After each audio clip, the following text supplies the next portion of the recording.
Bueno, ya está con nosotros José Ricardo Tavera, secretario general de la Fuerza Nacional Progresista. Buenos días, Ricardo, ¿cómo están las cosas? Muy buenos días, muy contento de estar aquí. No, Deseoso de tener más tiempo, claro, pero según el tráfico te lo permite. Sí, así es. No, usted es un habitué aquí en este espacio. Gracias. Y lo agradezco. Sí. ¿Cómo marcha la Fuerza Nacional Progresista en torno a todos estos proyectos, Bueno, políticos?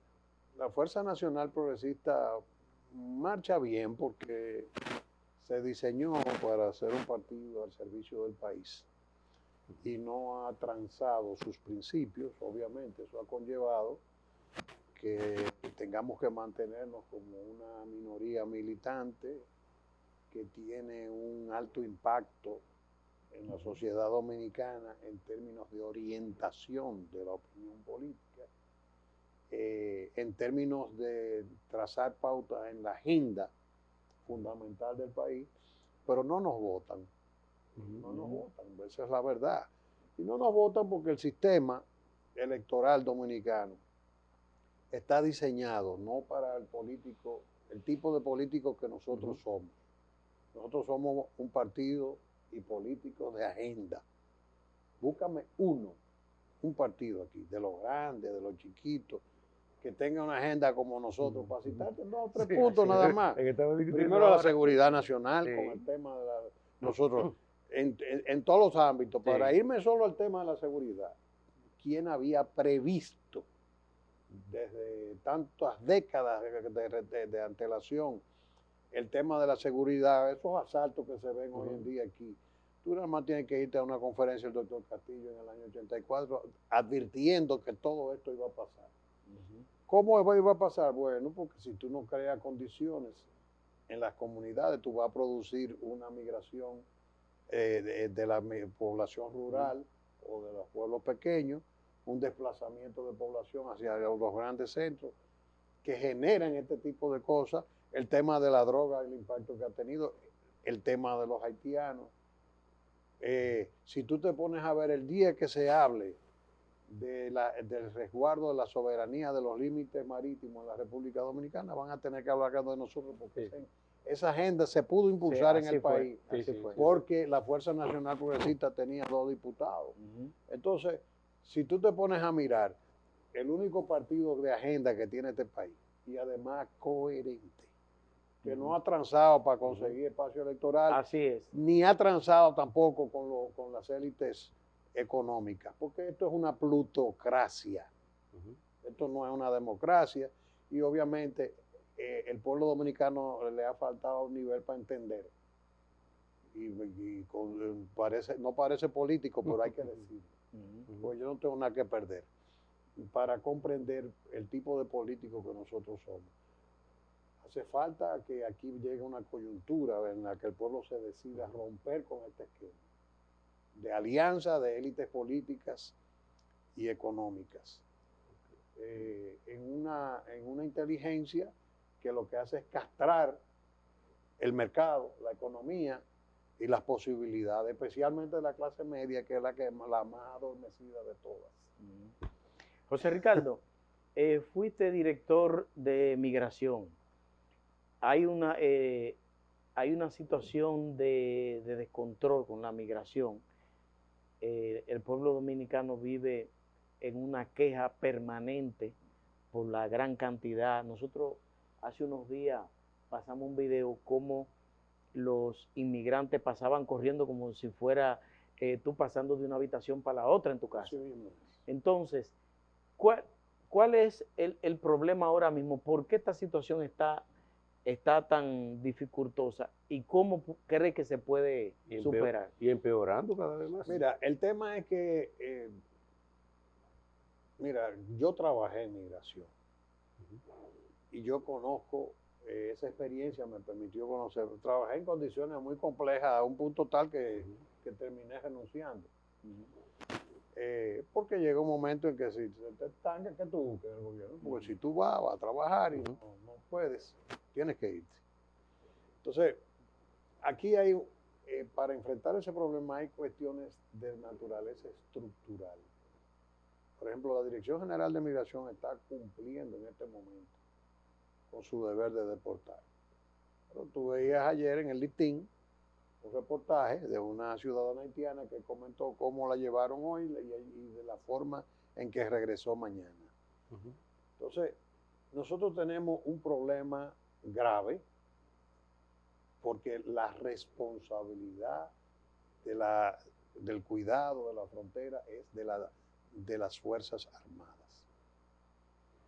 Esta democracia, esta plutocracia a la que yo me refería, que se preció en el año 1978, ¿cuál era el discurso del PRD y de todos los partidos? No, que vamos a profesionalizar las Fuerzas Armadas. Sí. Y lo que han hecho es arrabalizar las Fuerzas Armadas, que han terminado cobijándose la corrupción como una práctica normal. Tú sabes cómo le llaman ellos a la corrupción que ellos tienen, esos peajes, por ejemplo. Sí, sí. PON, procedimientos. A los retenes. No. En el lenguaje militar ellos tienen su jerga. Su jerga, sí. El PON es procedimientos operativos normales. Eso es la cogioca. Sí, la cogioca, sí. Entonces, el 10%, la que sé yo qué. Pero las Fuerzas Armadas están así porque el liderazgo político lo deja poner ahí. Y entonces eso ha repercutido en el tema de la frontera, porque ahí no hay mística. Tú no puedes tener, aquí hay temas estructurales. Número uno, deportar muy bien, me parece bien cuando ya tú tienes un control en la frontera. Hay un tema vamos a llamarle entre comillas, de deportación jurídica. Aquí no se está yendo a las empresas a multar. Y no se va, porque aunque el director de migración quiere, el presidente no se lo va a permitir. Porque el gobierno está al servicio, en general, está al servicio de los jefes de este país, que son las oligarquías. Entonces, pero Estados Unidos le permitió. Yo creo que la única vez que se ha puesto multa ahí, se puso en mi gestión, que en una tarde a un grupo económico de primer nivel de este país se le metieron como 500 multas, tú sabes. Estamos hablando de 26 millones en multas en una tarde. En una tarde. Y se armó un lío del carajo en el gobierno. Y no hallaban cómo hablar conmigo porque... Era cuadrado. No, pero ven acá, porque pasó una vez con un dirigente importante muy del cuadro del presidente, de cuánto que le metimos, lo cogieron en su jipeta manejándolo a su hijo, llena de haitianos. Y entonces querían que yo le devolviera la jipeta. No. Yo no respondo por lo que haga la justicia, pero aquí para retirar la jipeta tienen que pagarme la multa máxima y la tuvo que pagar. Sí. Por más llamadas que me hicieron. Entonces yo te digo, aquí hay un tema estructural. Número uno, por ejemplo, tú tienes las Fuerzas Armadas constitucionalmente a cargo de la seguridad de la frontera. Se crea un órgano, y mira que no te estoy hablando de vicios de este gobierno, te estoy hablando de cuestión de cómo, del sistema, cómo lo hemos abordado históricamente.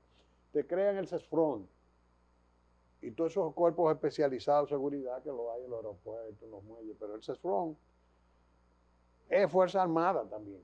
Es lo mismo. Entonces tú tienes que generar, en vez de tú tener eso, por ejemplo, tú tienes que generar un cuerpo con mística que sirva de contrapeso al trabajo del ejército. ¿Entiendes? Porque cuando una agencia te está fallando, pero cuando tú tienes las dos cosas en la misma mano, entonces el director de migración es el jefe de la puerta, pero el que la cuida es el guardia. Con los mecanismos de procedimientos operativos normales. Entonces, el que está ahí esperando que la gente llegue con pasaporte no sabe cuánta gente está dejando pasar guardia. Pero además de eso, no necesitan eso.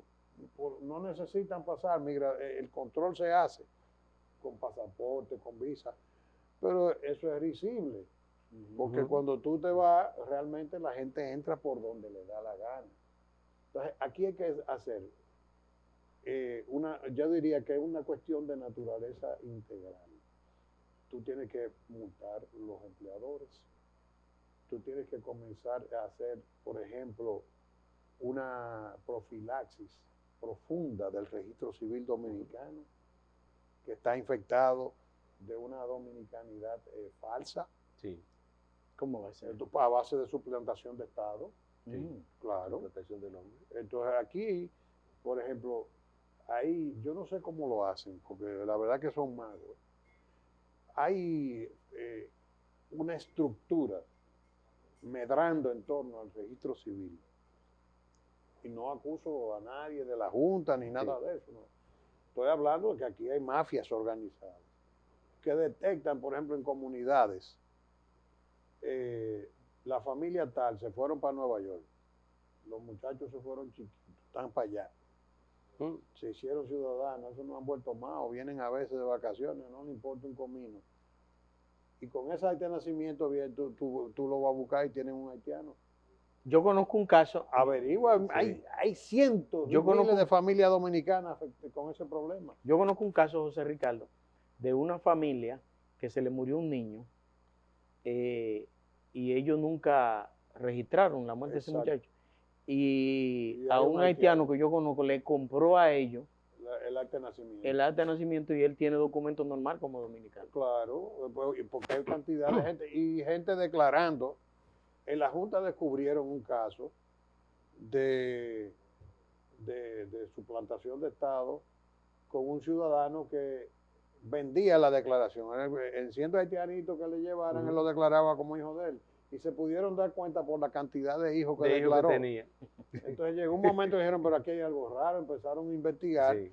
Entonces, aquí hay un tema de corrupción cultural que no se le puede imputar únicamente a los órganos públicos. Hay una ciudadanía también involucrada en el proceso. Es lo que te digo, pues que no vamos a llegar a parte nunca, porque uno lo dice. Hay gente que se puede molestar, pero la verdad, tú no lo puedes. José Ricardo, yo estuve en un resort hace poco, y yo lo comentaba aquí. Todas las estructuras altas de ese resort eran españoles, la intermedia eran suramericanos, colombianos, venezolanos. Entonces, los dominicanos eran los del lobby, los camareros. Algunas veces. Y los de abajo. Lo del lobby, ¿tú crees que son dominicanos? Y los de abajo. Algunas veces son haitianos con una cédula suplantada, o hablan muy bien el español porque son de esos que le dicen dominico haitiano, que nacieron aquí, que tienen una cédula, una acta de nacimiento de extranjero, que lo han regularizado de alguna manera con algún papelito. Pero lo que te iba a preguntar, pero no hay una ley que establece que el turismo tiene un estatus especial en términos laborales. No, el turismo no, es todo. Aquí no se supone, porque el Código de Trabajo lo dice. El 20%. El 20% solamente máximo puede ser extranjero y es a la inversa. El 20% son dominicanos. Claro. El turismo, que es una cosa muy maravillosa para el pueblo dominicano y que ahora mismo resulta ser una de las columnas vertebrales de la economía dominicana, ha sido una gracia y una desgracia para el país. Porque esos bolsones que hay, por ejemplo, aquí la República Dominicana está, ¿cómo te digo?, atrapada entre dos Haití. Hay un Haití en el hoyo de Friusa y una frontera, porque aquí no saben, los organismos de seguridad se la están jugando con ese tema. Yo traté de abordarlo y fue imposible. Mira, aquí no se sabe lo que puede producir un día, porque esto va a explotar en algún momento. Yo no sé en qué momento. Van a ocurrir 2 o 3 eventos. Van a salir a casarse las dos comunidades. Porque es que hay la administración de la Dirección de Poblaciones tiene su librito. Y la cohesión de las sociedades tienen su librito. Cuando tú oyes estos temas que vienen de cómo se configura el Estado, del territorio, y tú tienes una población, pero tú tienes que tener una identidad que permita esa cohesión social que no se puede dar con los haitianos. Porque ni con los haitianos ni con ninguna identidad diferente, porque ahora aquí se mudan, empiezan a llegar suizos aquí con sus hábitos y sus costumbres. Y ellos no se van a adaptar a nosotros y nosotros no vamos a tener conflictos, porque cuando yo le pongo una bachata al suizo y le subo el volumen, me va a poner problemas. Sí. Y si yo me siento a beberme una cerveza, porque esas cosas generan incompatibilidades. Cuando tú la tienes en términos masivos, eventualmente con prácticas culturales, pues de naturaleza religiosa, como el vudú y una serie de cosas. Por ejemplo, a mí una de las cosas que me decían, que yo siempre lo pongo de ejemplo, la comunidad de la zona sur de Santiago. Codo Sur, una de las organizaciones sociales más bien organizadas del país, una vez dijo, nosotros vamos a sacar a los haitianos. Y yo le dije, si lo sacan ustedes, los voy a meter preso. Raúl Martínez, que era gobernador de Santiago a la sazón, le dijo, ¿ustedes conocen a José Ricardo? Sí, como no. Pues él era diputado del distrito de nosotros. Dice, ¿y ustedes creen que él lo mete preso? Sí, él lo hace. Lo hace, lo mete. Ahora díganle, gobernador, díganle que él no tiene de vecinos los haitianos, que somos nosotros. Que él no tiene haitianos defecando en una funda y lanzando eso al techo de su casa. Que él no tiene un vecindario lleno de haitianos haciendo una práctica que ellos tienen, que le llaman la fiesta del gallo, que son prácticas depravadas de sexo, como si fuera una gallera, desordenado. Y entonces, en vez de ser dos gallos, y tú tienes gente ahí en público. En público. Entonces, el dominicano que tiene sus prácticas, su cultura, esas cosas le chocan. Porque probablemente el tipo que está ahí sentado bebiéndose una cerveza y oyendo una bachata, que está con su familia, quizás está bien una querida, pero no te admite muy fácilmente. Ricardo, ¿cómo está la situación política del país? ¿Cómo ve que el panorama político del país? Muy complicado, porque estamos con un gobierno que ignora qué está haciendo, no tienen una idea de lo que están haciendo. Me preocupa mucho, el presidente Abinader es una persona decente, no puedo, difiero de lo que está haciendo en muchísimos sentidos, pero uno no puede dejar de reconocer su bonomía, quizás hasta su buena intención, pero tampoco puede dejar de advertir sus errores. ¿En qué sentido? De que yo estoy viendo como una obsesión en el PRM con el tema de la reelección. Y me siento muy preocupado porque el presidente ganó la presidencia y como que no se ha dado cuenta que él ya no es el candidato. Y se ha estado manejando como candidato y no como presidente. Y eso lo ha llevado probablemente a cometer el error de acumular, por ejemplo, ya los economistas comenzaron a hacer las advertencias, incluso economistas afines a esa corriente política, que el gobierno tiene en banco 400.000 millones de pesos, 300.000 en vías de desembolso por vía de los préstamos y más en camino. O sea que estamos hablando que probablemente en el curso de este año el gobierno tenga represado alrededor de 1 billón de pesos. ¿Cómo va a ser? Entonces, para gastarlo en esta etapa final. Y yo estoy muy preocupado porque si el Fondo Monetario Internacional, el Banco Mundial y todos los gurús del mundo te dicen que este es un año peligroso, que va a ser recesivo, que va a generar inflación, que tú estás viendo todos los bancos centrales del mundo subiendo tasas de interés para evitar que el proceso inflacionario nos trague, tratando de retirar masa monetaria del mercado. Y entonces tú tienes un gobierno que frente a ese factor te está represando para inyectarle a una economía como esta, que no es una economía exportadora, porque lo que hacen los países ricos es cuando se convierten sus economías en economías exportadoras. Aquí, ¿qué exportamos nosotros? O sea, ¿de dónde sacamos nuestros dólares? Servicios. De la remesa y de los servicios, fundamentalmente el turismo. Zona Franca, que eso no es tal industria, eso es servicio. Eso es servicio. empleo. No vamos Sí, a decir sí, que sí. nosotros tenemos nada aquí, que estamos generando. Pero tú te pones a ver, Zona Franca ya dejó de ser un factor tan importante. No digo que no aporte. Pero estamos hablando de que las remesas aquí ahora mismo son una de las columnas fundamentales.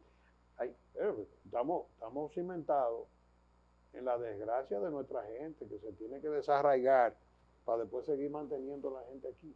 Y generando un fenómeno, porque también, de vagancia también. Porque aquí hay gente doblando el lomo en Nueva York, mandando $100, $200 con mucho sacrificio, y gente que está viviendo con eso. Una seguridad, un programas sociales que estimulan la vagancia. Porque, por ejemplo, el bono gas, bono luz, entonces yo te lo doy, pero tú no puedes trabajar. Teniendo un problema como el que tenemos, volviendo al tema de la migración, nosotros, si fuéramos gobierno, nosotros le diríamos, te vamos a dar 1,000 pesos. Pero si tú trabajas en el sector agropecuario, en la construcción, te vamos a dar 1,500. Pero trabaja. O sea, pero aquí no, aquí hay gente que una parte de la familia trabaja porque aquí no se puede sobrevivir si no es así. Y otros que no trabajan porque son los que tienen el bono luz, que entonces están gastando ese dinero en los colmadones. Entonces, el Estado no está bien orientado, la oposición está dividida, con un fardo muy pesado para colocarse. Dividida y en campaña. Y entonces, lo que yo estoy viendo es el país, sí, lo cual es legítimo, porque es normal que quieran llegar. Hay que, no podemos, no vamos, porque todo el mundo haría lo mismo. Claro. Pero entonces, tú estás viendo un panorama. ¿Qué nos va a traer? La economía va a ser clave en lo que vaya a resultar de la política. Si el gobierno mete ese dinero en el curso de este año y en el principio del que viene, con la intención de ganar el proceso a base de papeleta, pues tiene muchas posibilidades de ganar, pero también tiene posibilidades de hundir el país en unos niveles que con no la se inflación. saben, con la inflación. Entonces, yo estoy muy preocupado con ese tema. Muy preocupado porque todos los economistas dicen que cuando este fenómeno ocurre se produce un calentamiento de la economía, y el calentamiento obviamente genera inflación. Históricamente ha sido así hasta cuando no existía la moneda. Hasta cuando no existía la moneda. Entonces, hay episodios en la historia de momentos en que, bueno, personas que han hecho correr mucho oro, no había moneda. El oro era una... Y al abundar mucho el oro en una zona determinada, se deprimía el precio. Y te generaba inflación. Entonces, igual pasa con la moneda. Tú vas a tirar un paquete de dinero, empieza todo el mundo a tener poder adquisitivo, y lo que abunda en el mercado se abarata. Entonces, pero también te genera el tema de la inflación. José Ricardo, muchas gracias. Estoy preocupado con ese tema. Muchas gracias, ha sido una gran conversación, así que muchas gracias. Gracias Nos a quedó ustedes. muchos temas pendientes, pero que vamos a ver. Vamos a hacerlo por Zoom, porque Sí. No, vamos a más hacerlo espacio. porque yo voy a Sí, decir, ustedes van a tener que adaptarse al tema del Zoom, porque la Sí. verdad es que... Sí, podemos hacerlo. Sí. Pero no por mí, no, es que esta ciudad está Vuelto a un caos. Vuelta, desorden. Sí. Después Bueno, hablamos de tránsito. Así es. Claro. Bueno, esta ha sido la conversación con José Ricardo Taveras, secretario general de la Fuerza Nacional Progresista. Nos vamos a una breve pausa y retornamos.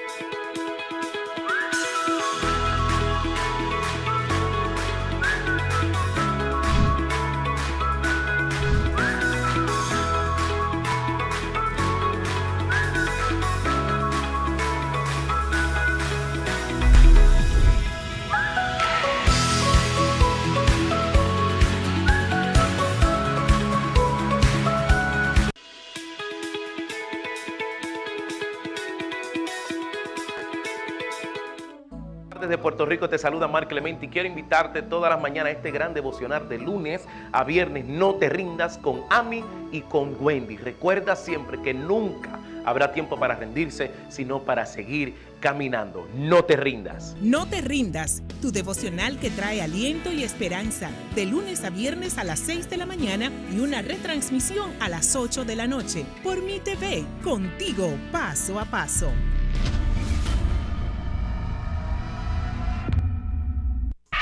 Wackity, familiar y divertido. Tu periódico de caricaturas con información objetiva y precisa. ¡Eso es risa, carajo!